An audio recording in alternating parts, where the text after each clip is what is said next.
the whole aim of the project is to sort of push people to look at the fact that we still do discriminate in this way. So, the other special thing about our project is that we have an ambassador for the project now today in 65 different countries, which is incredible because we were sort of aiming for about 12 countries. So, Ukraine joined us today, so that's really cool. So in the UK, we have an ambassador. Greta here is our ambassador for the project in the UK. And we also have behind me Katia, who's been working with us on the project. She's our social media guru all the way through. And they're going to host this panel. So I will go and make that with her. Thank you. Thank you very much, Sharon. Oh, very loud. Thanks a lot, Sharon, for such a beautiful introduction. And explanation of the project. Didn't have to do that myself. Thank you. Good afternoon, everyone. Thank you so much for giving your time to come here and join us for the panel discussion.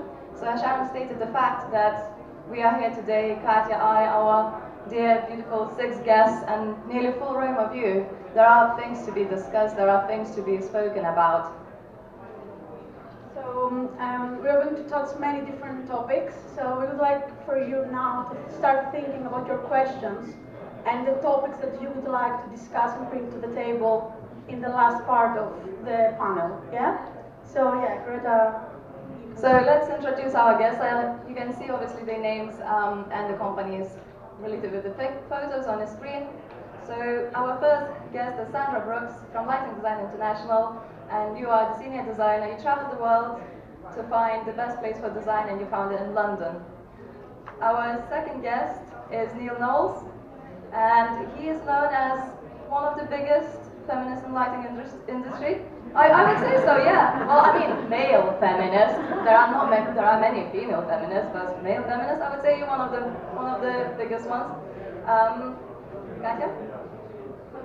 We changed the order, but that's fine. Hello, okay, so I would like to introduce Aiman Shah, right? Aiman is, where are you? Yeah, you're an architect. She's an architect and lighting designer. She is originally from India, and she has working experience in India and Dubai. Currently, she lives in London and works in Isometrix. So welcome. Should I go on? Okay. Okay, so who's next? Now it's time to introduce Emilio, who is our next male supporter on the panel today. Emilio is an experienced lighting designer and director at Nulty Lighting. Thank you very much for joining us.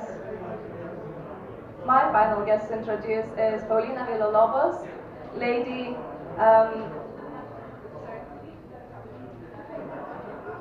So lady who brings the darkness so we can see the light.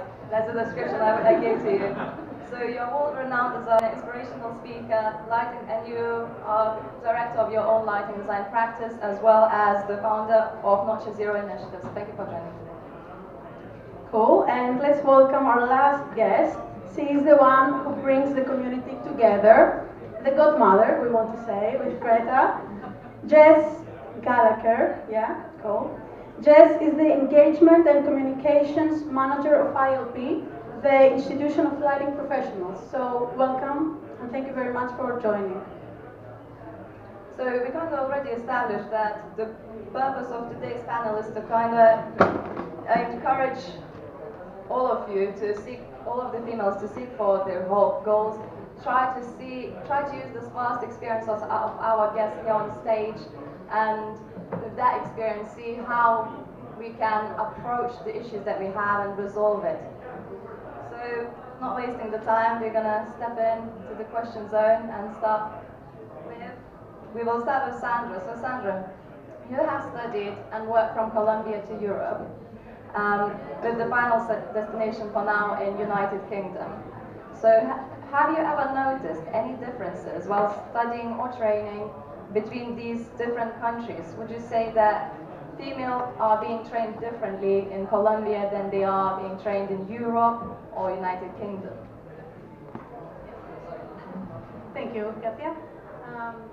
may I just say that I'm very happy to have males in the panel as well, to have a different view, and obviously to have some supporters, obviously, on the male side of things, and very interesting to see. Yes, I was born in Colombia. My name doesn't say it, but I'm married to a Brit, so here I'm staying for longer. I studied in Colombia and then did a year in Denmark. In Latin American countries, there is more of a macho culture, as you can say, but Colombia is very forward-thinking as a different to other countries within the South American part of the continent. I actually never really felt that discrimination that comes from being a female. Fortunately, I don't know if it could have been a bit of a character thing or anything, but there is a tendency on construction sites and all that to be to kind of like patronize a little bit because of you're a woman. But it totally depends on how you handle things on site, and I think your attitude counts a lot. When I moved to Denmark, there was a natural equalitarian way that people just lived in. I don't know if there's any Danish people here or Scandinavian people that can back me up on that, but it was just natural. They were just equal, and that was that. It was just, I mean, the way they flirt as well, it was very, like in Colombia, you will be approached by a man, but in Denmark, you will approach the man. So many misunderstandings there, romances that never happened because I was just there flapping my eyelashes and I never got understood.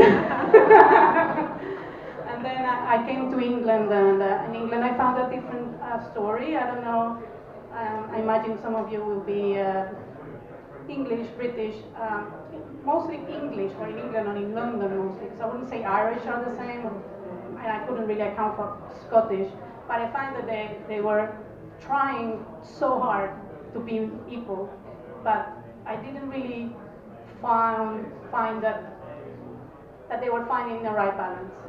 So I got very surprised with people not, like I was telling Katia, people opening doors to you, or men opening doors to you, and women saying, no, I can't do it. And I was like, well, yeah, I mean, you're not going to find equality that way. I think kindness is a global thing. I think I would open a door to a woman or a man. And I think if a man does it, I think it shouldn't be a bad thing. I think the tradition of being gentleman should be kept, but I think the equality in rights and the equality on vote and equality on how you are treated in the workplace should be stronger. So that's my basic experience on cultural differences.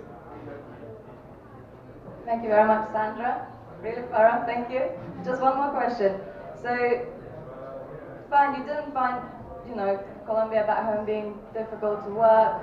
As you said, there might have been a little patronization on the side, and then more or less equal, sort of balanced studying working relationships in Denmark and England to an extent. Yeah. So, were there ever a time that you felt a little bit unconfident just because that you are a female, and where did you find that confidence to give yourself a boost and sort of think, okay, I don't care, I'm gonna go do it? How did you deal with yourself when you didn't feel confident? When I started working in England, I noticed that there is a very strong DIY culture, and the males get to work with their dads at home and become very handy, and they know how to connect all these things. And well, the truth is, I don't know tools, I don't know tool names. I will not, for me to connect a transformer took a while, to get that, without, exploding the whole place and So yeah, there is a way that I guess a stereotype, but it's not a stereotyping, but if you're a girl at home, it depends on your interest, because you were telling me that you were super handy. But there is a little like, if you're a female, you're not interested in certain things, and hence you don't get prepared on those things. And if you're a male, you're like my husband is like, I've never been interested, but I just did it. And I'm like, okay. But he knows everything. But he's just like super handy. So it's like, well, would you like it? No, I don't. But I was helping my dad. So you know what I mean? It's a bit like, it's the expectation. So I do feel that there is a certain training at home that should be a bit different and not so genderized, if you can say that. Thank you, Sandra. So the next person to be questioned is Neil. Thank you for the wait. you're on a spotlight now. Okay. So for nearly 20 years, you've been running your own lighting design practice, Elektra Light. Beautiful projects. Everyone probably stalks your website, collects the photos for their own reference. Anyway, so throughout these 20 years, how did you see the diversity change within your company and overall within the lighting design industry? Yeah, it's difficult. We have quite a small company. There's only about 10 of us, so our kind of balance and things goes up and down randomly. We had 4 guys working here, and 2 of them left, and we replaced them with 2 girls. Now we're 80% female, but like 5 years ago we were 80% male, so it really randomly fluctuates. The important thing about it is to always just make sure that you're hiring the best person and not the one who looks most like you. This is a mistake that a lot of people make when they do hiring. They hire people who are like them.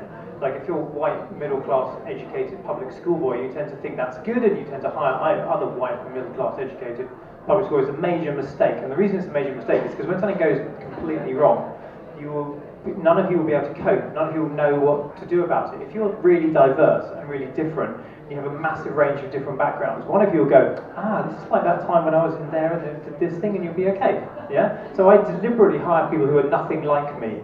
I hire people who, I'm really good at maths, for example. I did physics and philosophy at university. I'm really numerate. I did theoretical physics. I hire people who can't do maths GCSE because they have other skills. I don't need someone to do maths. I do the maths, right? I have other people do other things. yeah. So I hire, and it means that I have a vast amount of depth in the company. Other people do other things. Other people have theatre lighting backgrounds or like ceramics backgrounds, which most of the time is utterly useless. But occasionally you'll get someone when they go, we need a ceramicist. You go, luckily, I've got one.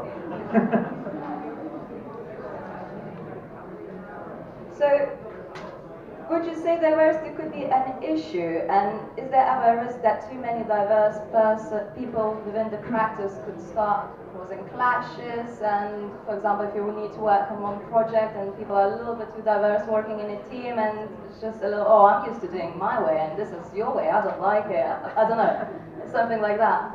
I think it's an opportunity rather than a threat. I think if you all just agree with each other, you end up with a standard solution, which might not be the best. If you think about it, we tend to have a bit of a design brainstorming session at the start of projects, so we kind of all sit in a room and go, we should do this, we should do this, we should do this, we'll argue with each other. But by the end of that hour, we've got a good solution that works, and it might not be the one I thought of, might not be the one Magdalena thought of, might be a different one, might be one that someone entirely random thought of, but it's the best solution and we use it. So actually diversity is good in that way.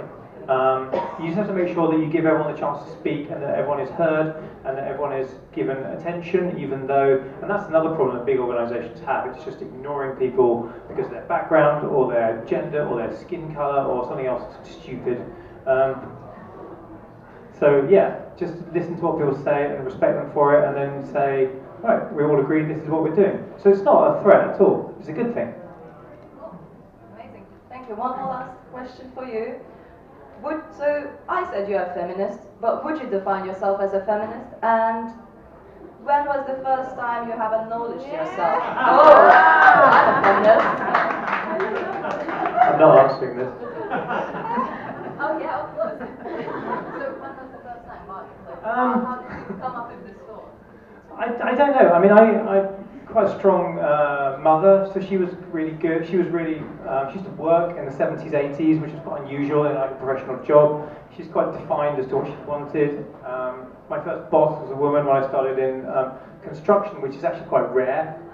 So for me, it's just normal and natural. I think it's, and I guess for you in like Denmark and places, it's normal and natural. It's just really weird to find that it's not. Yes. Thank you. So the next, I really like this t-shirt, by the way. That was a surprise. Well done.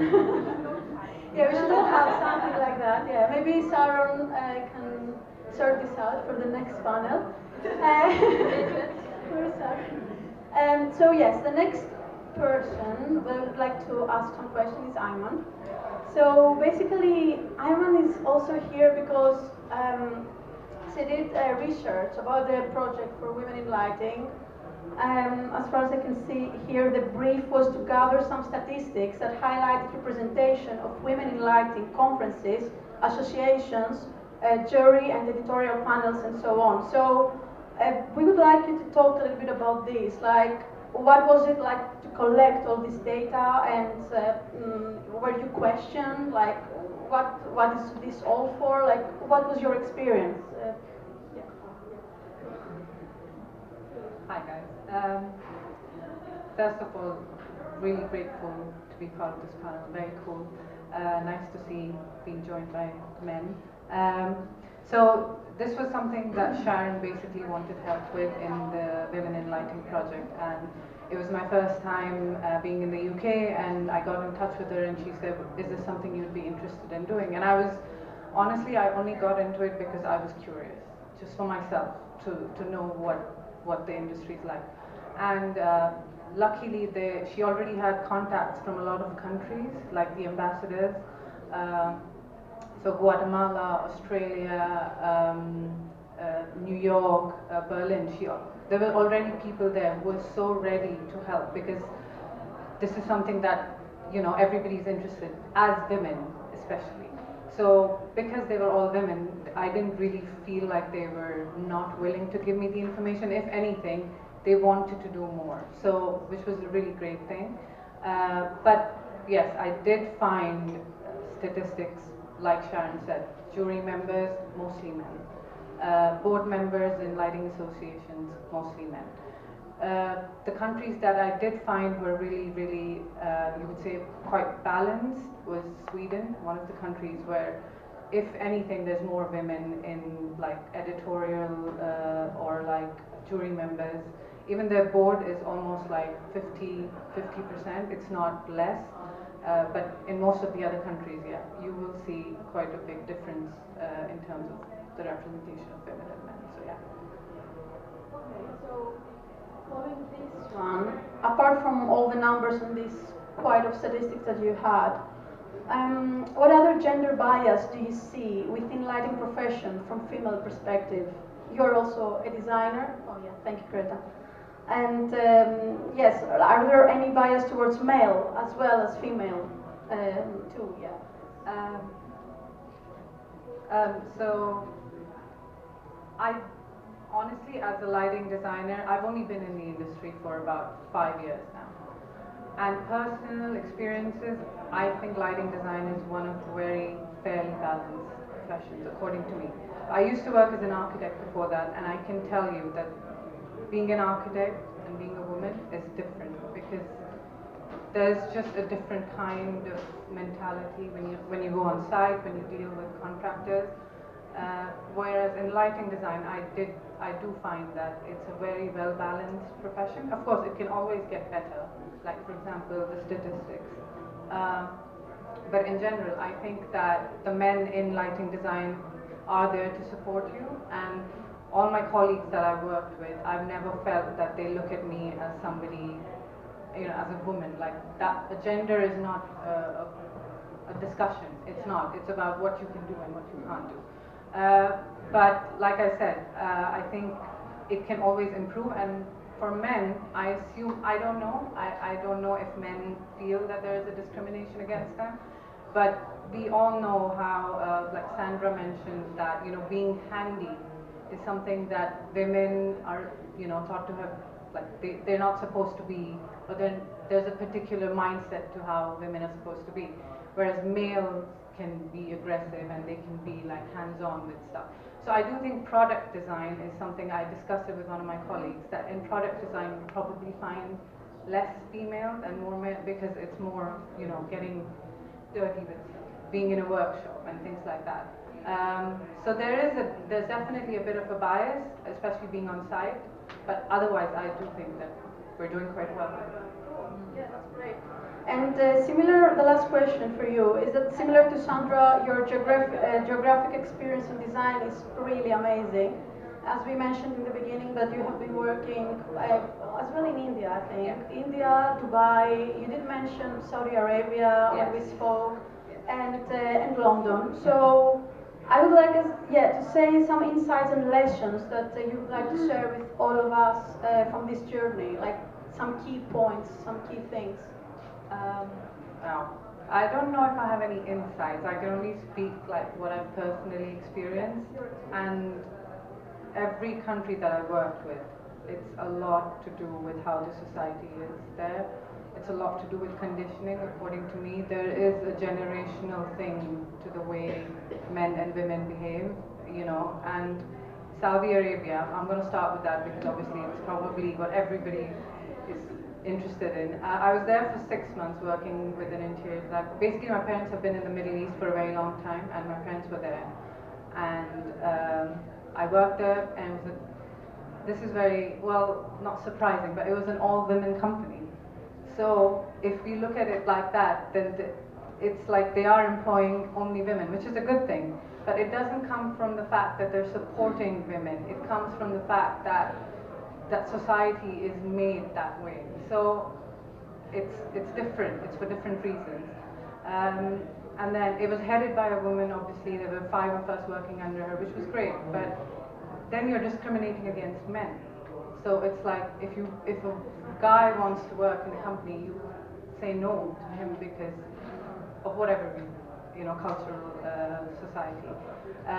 Whereas Dubai is obviously very, it's very open-minded. It's also conservative in some areas, but overall, I think Dubai is doing quite well. India, again, if you look at it from the historic point of view, very patriarchal society, but things are changing, things are happening for the good, and I think like Women in Lighting, something like this is obviously a good point to sort of start and push things. So yeah, I mean every country has like different insights to offer, but it's very, very cultural and comes from the way people have been brought up or asked to think a certain way. So yeah. Great. Cool, thank you very much. So the next one is going to be Emilio. So Emilio, first I would like you to tell us a little bit about why you wanted to be here, why you agreed to take part on this panel. Okay.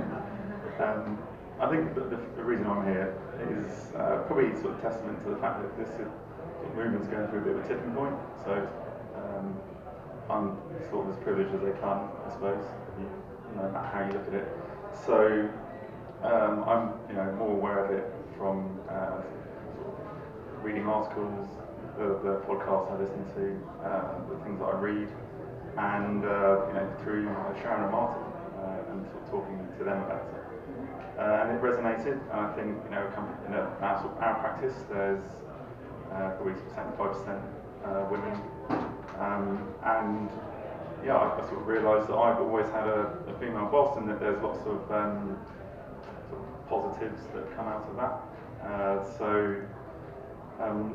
I just think the movement is probably more to do with it than me. I'm sort of a byproduct of it, and I'm interested in sort of helping more people in my position sort of realise it. And so now in more specific questions, would you say that leading a team of females, a team of males, or a mixed team bring different challenges generally as a director at Nulty, specifically at this stage? Specifically at Nulty. Because you mentioned that it's 75% female designers, so yeah, we are really interested to know about this. Yeah, I think everyone's pretty broad-minded, and I don't think I can't say how I would sort of lead a team or how I would speak to people if I'd only ever worked in a male environment. But I know that we're quite fortunate that everyone has, as Neil was saying, everyone has a voice, and that everyone feels that they can speak up. And I've not really been aware since I've been working there that might be harder for girls than guys, especially in meetings or a design team meeting where you've got 12 people sat around the table and there's only 1 or 2 women there. I also think kindness is quite an important role. Sandra was mentioning, there's a chivalry, but it's essentially just kindness, and that can work both ways. So I think through a sort of environment of kindness, just being considerate and letting people have a voice, you end up with quite a sort of balanced group of people. I don't think any of the teams have. I mean, we do. You can look at the figures. We're not a big company, so. How many designers are you in total? So we're 28 designers. There's about 34 of us in London, including the other rest of the team. But as Neil mentioned, that can change. But it's Paul's company. Paul, similar to what Neil said, he doesn't hire people that are like him, and often that probably means that they've got some of the sort of abilities that are innate with being a woman. Well, yeah, no, that's very, very interesting. And what have you learned from being taught by females as well as teaching female designers? Because you did mention that having female mentors and like people that taught you during your career. So I suppose I've learned. I mean, I went to sort of dig myself in a deep hole, but I went to a boys' school, so that's not great for exposure to the sort of how to speak to women versus how you might get spoken to. So yeah, there can be a tendency to be a bit more direct and a bit more kind of aggressive, and when you're being taught as a guy at a boys' school. And I think in certain environments that can extend to the workplace.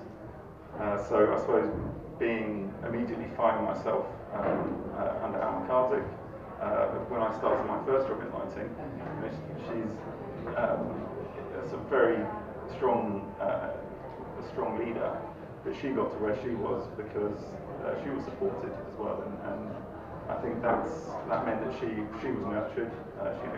She had to probably work harder than a man in a position, but she was fostered in a good environment, and then she sort of took that approach as well. So yeah, you can't shout like you might in sports, and you can't use sort of more blunt instruments. So it's just finding ways to kind of rationalise what you're thinking and take a bit more step back and make sure that you're being reasonable with it. Yeah, of course. Cool. And well, that's the last one. So, have you seen, or would you say, male struggle to work under female supervision? And this is a little bit, don't try to be political correct, just tell us what you think. Probably not because they were a woman. No, not in my professional experience. So maybe somebody being a bit more direct or firmer because they feel that they need to be to get their points across, and that might be because they're women. But I don't think. I think this is one of the reasons I was drawn to this movement, is that I've been blissfully unaware of it, and my approach has been, well, I sort of try and treat everyone the same, so I guess the problem's not really as bad as it might be. But there's a lot of underlying anxieties, and people that are being strong aren't going to show you that that's hard work for them, and they might they might absorb a lot more anxiety or frustration in situations, and they're doing it very well because I've not professionally been aware of it that often, and no one's come to me at work and said this happened, and I think it's because whether it's on site or so. Yeah. Thank you very much. Thank you. Okay, Thank you for your answers. It's very interesting actually to listen, because Katia and I, we spent a bit of time researching every single guest, kind of seeing what's their background, what are they so special, what's so special about them, what can they bring to the panel, and then obviously inviting them. So yeah, it's really interesting just to start and to see how they all kind of complement each other with their answers and just fill in the gaps that we left empty after creating the answer. So it's all kind of coming up nicely. So thank you so far. It's really interesting. So Paulina, thank you for coming today. You are female director of the company. You had, I'm guessing, a lot of challenges to run the company as well. And what is it like to be a female director? What is it like to be the bossy one? Like Emilio just said, you know, sometimes you have to be a little bit firm to get your point across. Did you ever feel that you had to put on not friendly, nice Paulina mark, but someone strong and a bit, you know, Paulina mask and what? Maybe, yeah. Well, first, I want to say that please look at these shoes. Because I'm very impressed. He's the coolest guy in the room.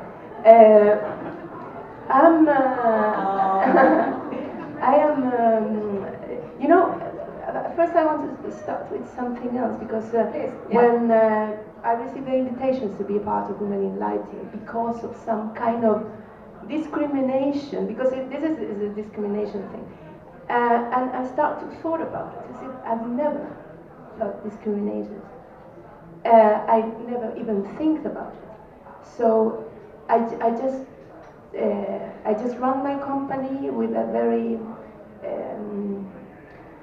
what's the word in English? Irresponsible, very irresponsible. Because I'm a person that I'm not working well if I am a boss. So I never have an internship, I just start making a lot of mistakes, saying that I was super good to do that and I had never done it before. And that was a very nice thing to start. So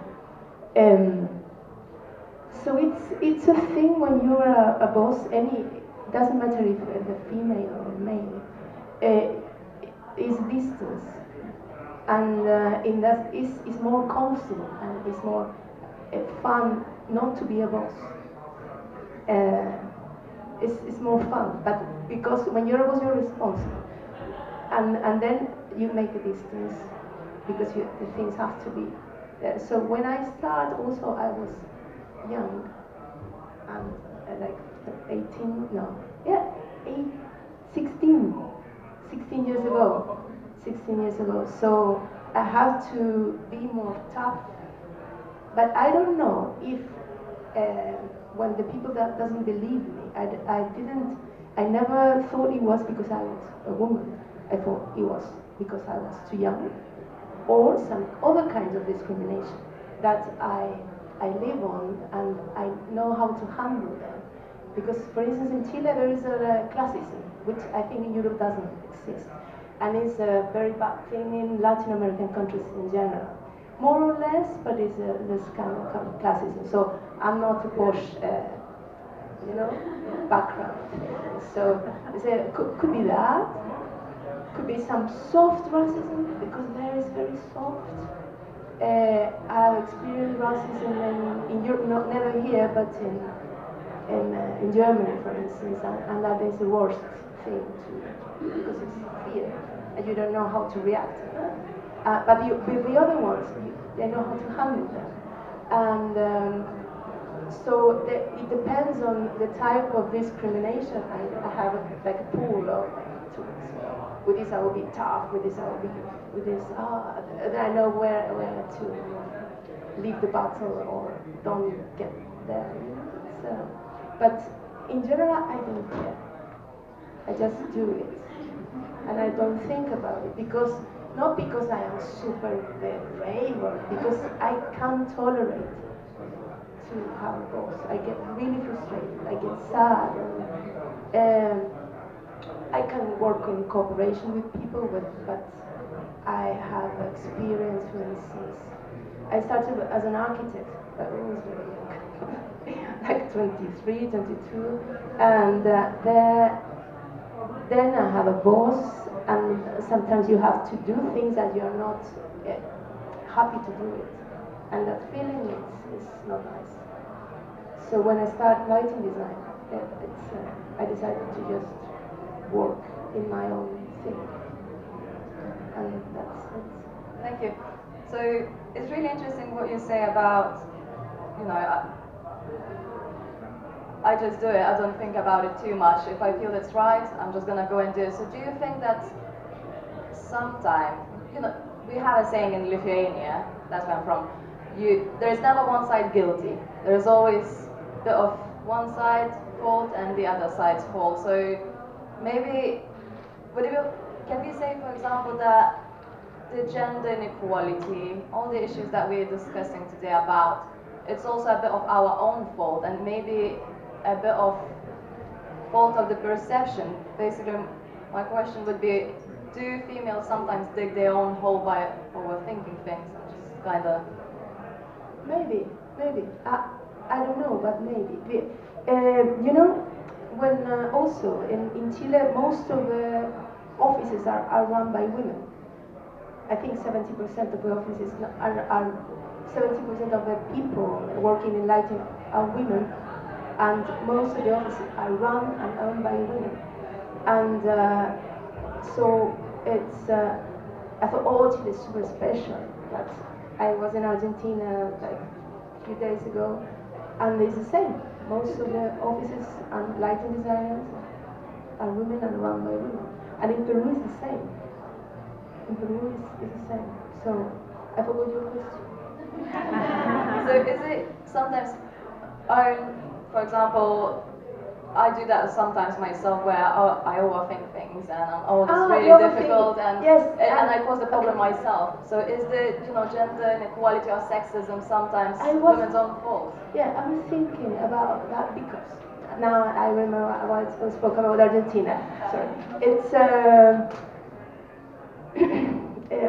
maybe 3 weeks ago I was in Sao Paulo in a beautiful organization called the Forum with lighting designers, very nice. And there was a group of, they invite us one lighting designer from different country in Latin America. So where was 2 people from Argentina, 2 from Peru, me from Brazil, etc. And the girl from Argentina was saying, oh, but you are so brave and you have so much to do because you have your own company. To the other female. And I say, hey, you have 10 years working. But that girl was very talented but very shy. You just do it. You have a lot of people already know you. So I think it's a personality thing.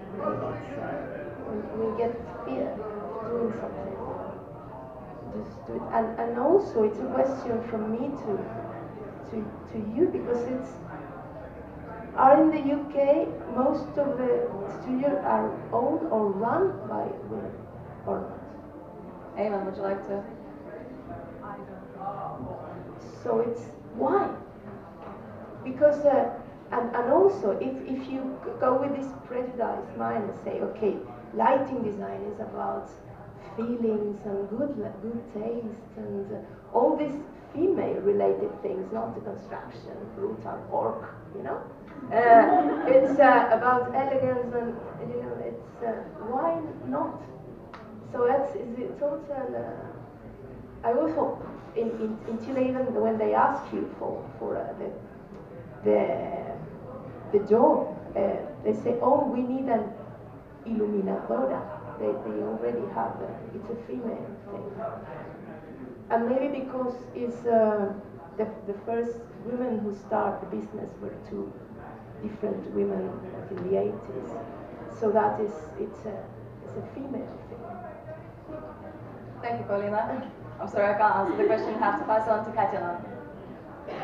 This is very interesting, and I think that we have full room here, and I'm just going to remind you again to start thinking about the questions because we really want to engage you into this. So I think that this thing that Paulina is just asked about here, what is happening here in London, we are maybe the majority based here, so it would be nice to have this in the last section of the panel to discuss more about this because it's really interesting. So our last, I don't know how to do that, maybe I should move a little bit. Yeah, okay, so Jess. So I'm not going to go to the introduction, I'm going to go straight to the questions, okay? So basically, just to remind everyone that Jess is, not operation, but you just recently changed your title, right? So let me see it again. what do you want to say? Yeah, that's right. I recently changed to become the Engagement and Communications Manager. Of the ILP. That's right. The institution of lighting professionals. That's right. So you communicate with a wide range of designers at different times of their career, young or more senior levels, coming from different backgrounds and obviously having different genders. Yes. So from this kind of experience, would you say that these things that we're talking today, these issues, are between all of us? It's like between both genders. Yeah, I was thinking about this, and I think the overwhelming thing that it boils down to when people get in touch with me for any kind of support or so on, the common theme, whether male, female, any kind of background, age, experience, it really is the pressure of time, I think, and also that can lead to kind of mental health issues as well. And there's, you know, we're not just a counselling service, we're there to link people's skills up and help educate each other on all sorts of lighting subjects. So I think that actually that affects everybody, and going back to the points about kindness, it's kind of, you know, that's just really the bottom line. If you're kind, you've kind of solved all the world's problems. So unfortunately not quite as simple as that, is it? And then I thought about it a little bit more, and there are some ways that women are disproportionately affected, I think. And I made some notes because I'm very forgetful. So there were three main reasons. The first one being, so in our current society, women tend to carry more of the burden of unpaid work. So that's things like childcare, running the household, looking after elderly parents, dealing with all that kind of stuff that isn't generally paid, but it adds more stress to the average woman's life. So that means as well, lighting designers, that a female perhaps have that extra burden. The other thing is we tend to think of a default person as being a man, and a lot of research has been published about this. I've got a book down here if anyone wants to look at it. And so things like, if you go out onto site, the PPE, the protective equipment, is generally based around the male body, and that actually slows down. I can see some nods, which is good, having never been out onto site in PPE, but this is what people tell me. So that kind of slows you down, so that puts you at a disadvantage through no fault of your own. And I hasten to add, it's not necessarily men's fault either, it's just a society we've kind of fallen into this trap. And the third point is a really horrible point, really, but I feel it's right to mention it, is to do with male violence affecting women disproportionately. So overall, we don't like to think or talk about this, but I looked up, so 1 in 4 women experience domestic violence in their lifetime. Women are at higher risk of assault overall. So a few people here probably know that I accidentally apprehended a shoplifter and ended up getting duffed up in the street, basically. Some years ago, it was pretty horrible.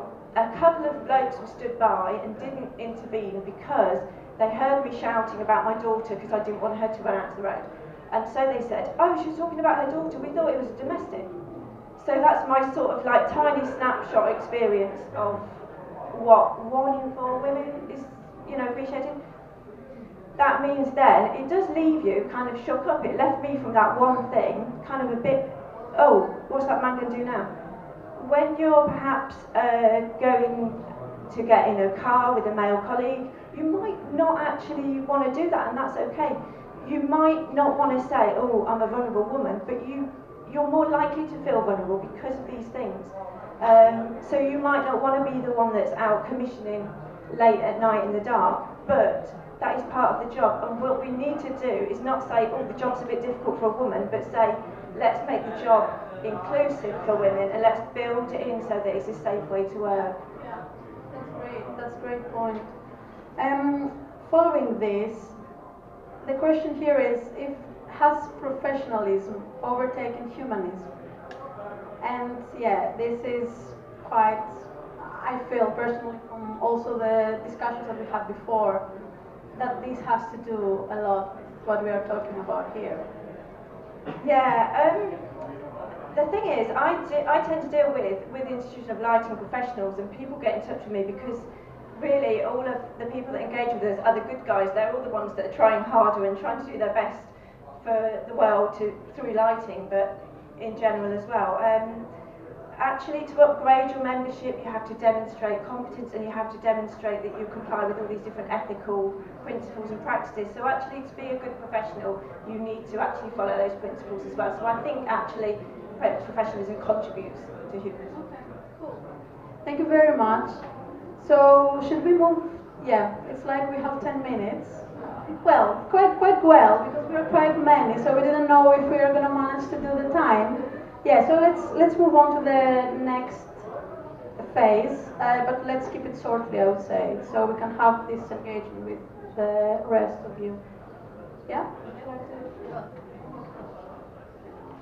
So we had some questions, well, topics more prepared, so I would like to kind of follow up with what Jess just said, because I think that links up quite nicely. Professionalism, there's humanism, and then there is, what's professional? Is it professional to ask for a maternity leave or a paternity leave? I was googling on gov.uk. Paternity leave at the moment is up to 2 weeks paid, and it can't be taken in one chunk, it has to be split. So if you want to support your wife, you have to, right boss, can I take that week off? I might have a baby on the way. Yeah, you can, but you can't have 2 weeks in a row, and you don't know how difficult the birth is going to be, how much of support your wife is going to need. So, and for female, it's up to 52 weeks of paid maternity. So there's a huge difference. So what are your thoughts in terms of that? Yeah, go on. That's terribly shocking, and the reason it's shocking is because it really discriminates against women, doesn't it? If they made it 6 months for men and 6 months for women, it would be much easier, and there would be no possibility of people ever saying, I'm not going to hire a woman. They might take maternity leave, because they could just say, I'm not going to hire a man. They might take paternity leave. And also, I've got 2 kids, and I would have really liked some time when they were born to be with them, and I've really missed out. And the reason I've missed out is because the childcare is not seen as a man's job, so I wasn't allowed to do it, and it's shit. Thank you.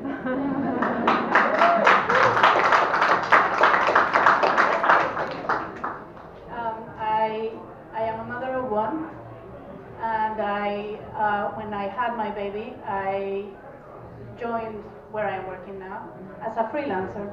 So I had a conversation with someone about how was it going with the logistics and everything, and I said, well, I've been trying very hard to seem like I don't have a kid. Why? Because you just don't know if there's prejudice about the situation. Oh, that she's got to leave on time, she's got to pick up the kid from preschool, nursery. Unfortunately, the office culture at the moment is that you gotta stay long. You gotta be seen and stay long in our offices in the UK. And as a mother and as a father, logistically you can't, because you have to pay up until a point. You can't just stay. So that's been my big challenge during just 2 years, is just to pretend I'm all single and honky-dory whilst having to juggle my kid and my new logistics team, which is my husband. But I fortunately found a place that is very understanding in the gender. So I can't complain, but it was the feeling I had.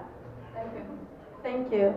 So the next question, general question that we would like you to give us some thoughts, is how do you think the community project, like Women in Lighting, is supporting the aim to reach a better balance worldwide? So we discussed all of these things, right? So what should we do? What can we do? How can we use this project? What is next? What is, yeah. Who wants to talk? Who wants to talk? Basically, it goes to Aiman and Paulina from my notes, but I think it's very interesting, the project, because it's the visibility. It's the visibility which is important. Because the first meeting I made in Chile was the 8th of March. It also was a big riot, but it was cool. And there were more women than I thought, and some girls that I'd never met before. So it's a very good platform for visibility. And then when you are,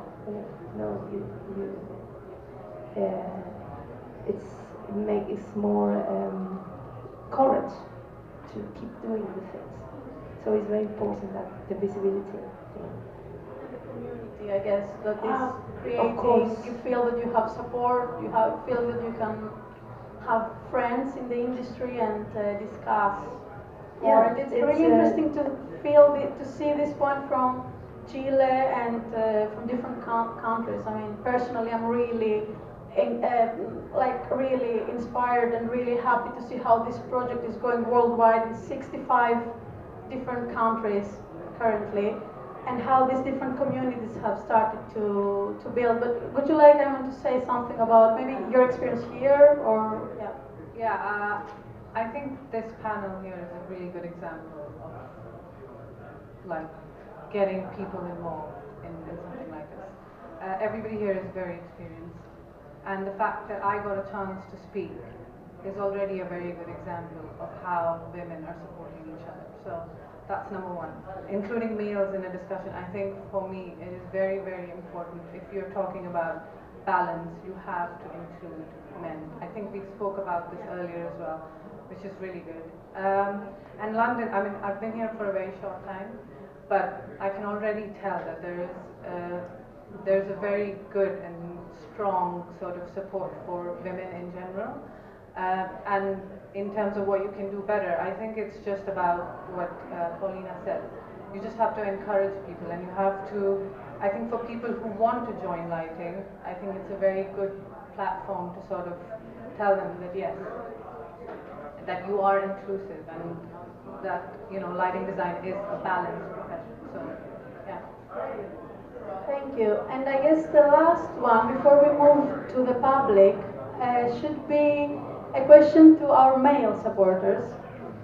So the question is, what do you think? Like, by having all of this with the platform, the project, like this kind of experience here today, how do you think, from your perspective, that we could include more into this project the male supporters? How can we, because there are so many male designers all over the world that are asking, why only women in lighting? Why we want to support you, we want to be part of it. So from your perspective, just give us some thoughts of how do you see this collaboration could go? Well, I think the best way to be supportive is to actually support the women involved and not to take center stage. I know I am taking center stage now, but apart from this time, don't do this.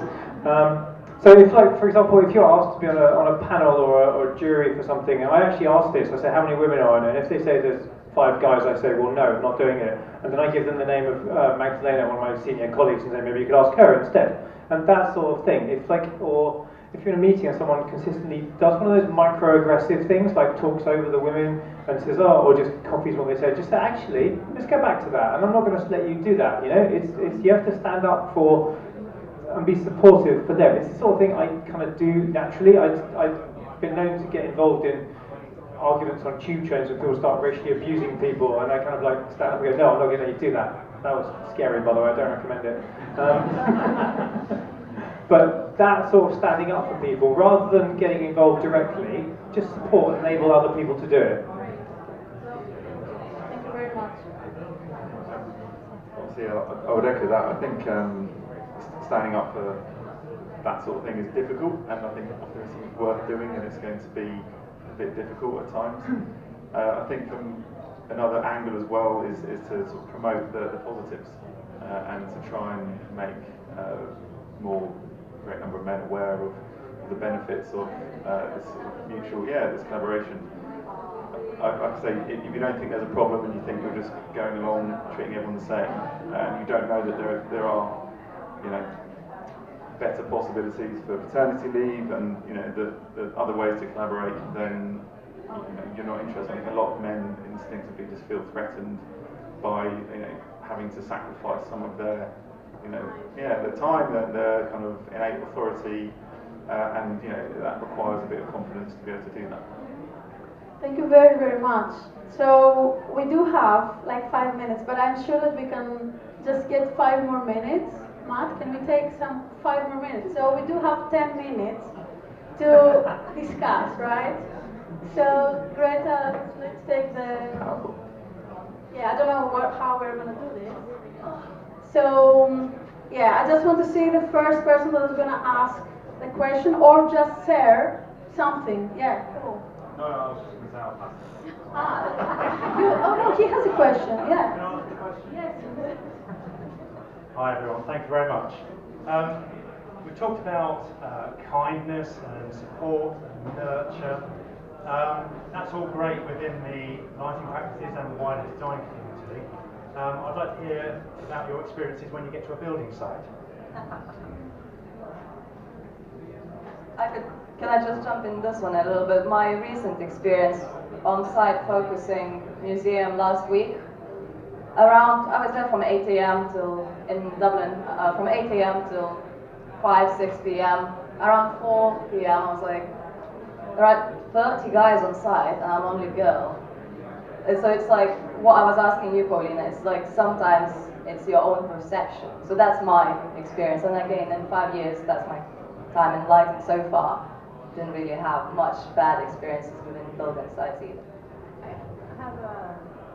I have a training because when my first job was I was an architect, and they were doing the tallest building in that time in Santiago, which is a very earthquake country. So it was 33 floors, so it's not that high. So in the office there were 2 women and 2 guys doing that project. I was one of the girls, but in the construction site were 100 men. And they said to me, always go to the construction site. And, 100 guys and 4 women there. One in charge of different things. So when I came there and they didn't listen to me, I get super frustrated. And then one of these girls, took me and teach me. Be like this, be like this. So it's like an acting thing. And it takes a lot of energy. And then I start to train that in the construction. And it's okay with the architects. It's okay with the workers, but it's a middle thing that it was very hard at that time. And I think I keep from that, but it is very exhausting. It takes energy. When I came back, I was. But now I enjoy it, but now it's not that complicated. I think they respect me more or something. But it takes energy, because it's an acting thing, and you have to be more tough, more using the same words. It's complicated. The slang of the builders. Yeah, it's super rude. Does anyone else like that? Hi. I've had situations that were less than positive or super positive, but I've never had the same. So I've been inside, and I used to work in construction as well, and they would prepare the site because I was coming. So they are super respectful, super well behaved. I was not the boss, okay? But it is like the girl was coming, and she, she couldn't just fall off or something. They were super considerate actually. But I don't think they would have done the same for my male colleagues. So it's not the same. Whether you want that or not, I don't know. It's a little bit of patronizing on the negative, a little bit on the positive, but it's not the same. It's also slightly gender stereotyping, so that women are all delicate little flowers and need to be looked after. I've got a 12-year-old daughter. She's a science and technology girl. She's got a black belt in karate, so she would do fine on a building site.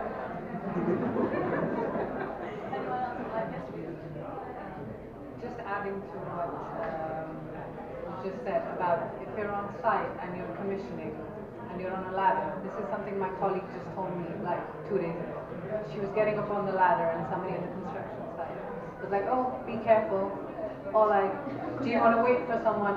And she was a girl, and I don't want to curse, but I can imagine what went through her head. It's like, no, I can do it. I've been doing it for a while. So it gets condescending on site, basically. And it's obviously because you're a woman. I don't think he would have said that to a man. Yeah. Do we have another question? I mean, I'm sure we have. Okay, let's get here first. Hey, first of all, thank you. So I recently got a title promotion. I was really excited. Went home, told my husband, and then he was like, "Oh, did you get a raise?" And I was like, "Oh my God, I didn't even think about that." So, and then I sat on that for a few weeks, and then asked for a raise and got it. So then my question is, do we have statistics? Because I heard a lot about amount of women in companies and women in leadership roles. Do we also have statistics about salaries of males versus females? And then second, I also hear a lot about like, oh, women and men doing the same work, women getting paid less.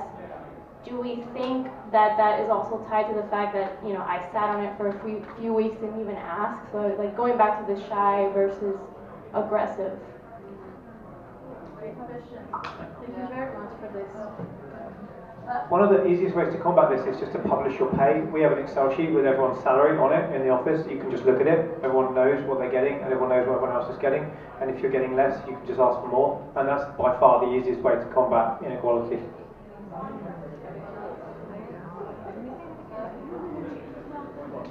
Wow, that's pretty cool. Unfortunately, pay gap is something I don't think a lot of companies would want to comment on. It's not something that would even be online. Like a lot of the statistics that I did, I found a lot of information online about memberships and things like that. But pay gap, I think it's a slightly more delicate, not delicate, it's just more sensitive. So it's not the kind of research I have done, but yes, I have heard about, I mean, we already know it exists in a lot of other professions. I can't say that about lighting because I have never, like companies are just not open about it. It's not the sort of thing that they were disclose to. So you doing that is amazing. That's really cool. It's a bit of a Pandora's box doing that, and I think if you, I'll ask him and I'll see what he says. I think we amongst the management team, and you can see what everyone's on, and I think it needs to be, the pay needs to be for the skill, and I think sometimes the pay is for how much people want the job, and if you're in a position where perhaps you want the job more because it's not come as easily, then that's where people maybe negotiate that price difference when they shouldn't.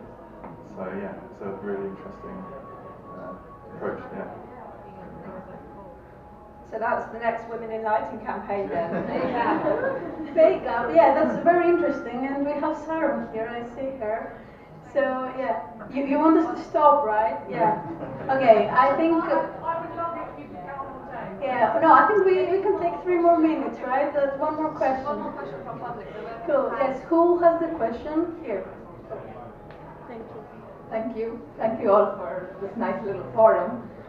Just to brief, much like Aiman, I'm born Indian, raised up in the Middle East, and then moved to London. So, in terms of the discrimination, what I've felt, to add on to Katia's question, and then what Jess and Aiman described, I've felt the most amount of discrimination mainly when you go to the construction site, and it's not just the designer. I work in with the manufacturer. I work in the sales and distribution side of things, product design, maybe sometimes even helping designers do their bit, with designing or product support. How does women in lighting support other women in lighting, not just the designers? Because I believe the lighting community is not, maybe it is the design community that is great, but there's also an extended wing to it. The people like product designers, managers, who also go to site. Especially my experience in London is limited. I've been here only for a year and a bit.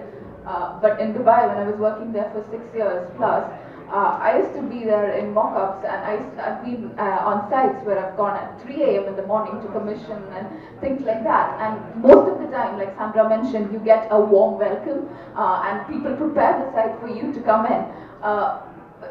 But then you feel it's more about you. You feel uncomfortable. You don't know if it's the best thing to do, the right thing to do. So any comments on that?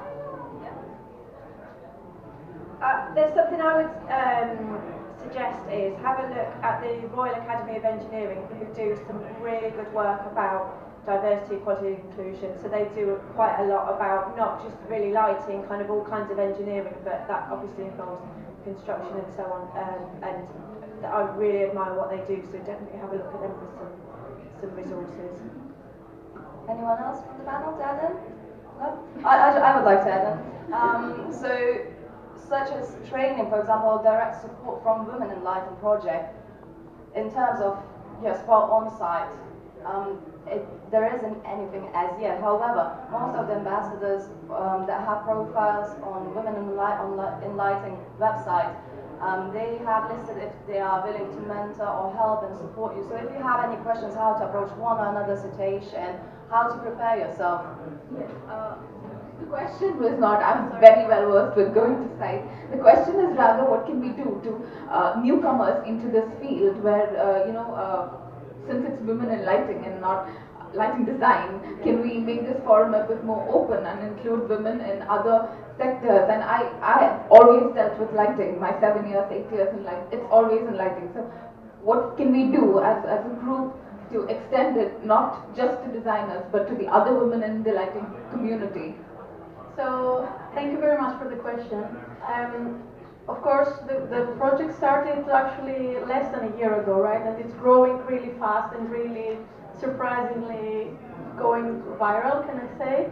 So we do have, for example, in Australia, our ambassador from Sydney has collaborated now with another women in design group. So we have this tension to make this bigger, but of course, we are expecting from the ambassadors to run this whole project individually as well, independently, better. So it's a very small team here. It's Sarah, Martin, myself, and the ambassador. So we can't really. It's ongoing. It's a very good point. We can definitely have this for the next steps. But definitely at the moment we are including women in theater lighting, people that are working in magazines. Also products like the sales, we have someone that is design company, but then there are also from sales and other kind of lighting departments, not only design. But definitely I think all of this is really valid, and you can also contact other ambassadors and suggest things, because we would like this project to work independently as well from in different places of the world. So thank you very much. I don't know if you have other questions, but Sarah there is trying to stop it. Do you have any questions? That's it, by the way. Maybe male guys in the audience? I see there are a few gentlemen over there. It's like 5. But we will be here anyway, so you can always find us and ask more questions. Thank you so much for joining. It was amazing to have all of you here. Thank you. And many thanks to our guests that you agreed to participate and come and wait all of these emails that we have been sending you all of this time. Yeah, thank you very much. Thank you, everyone.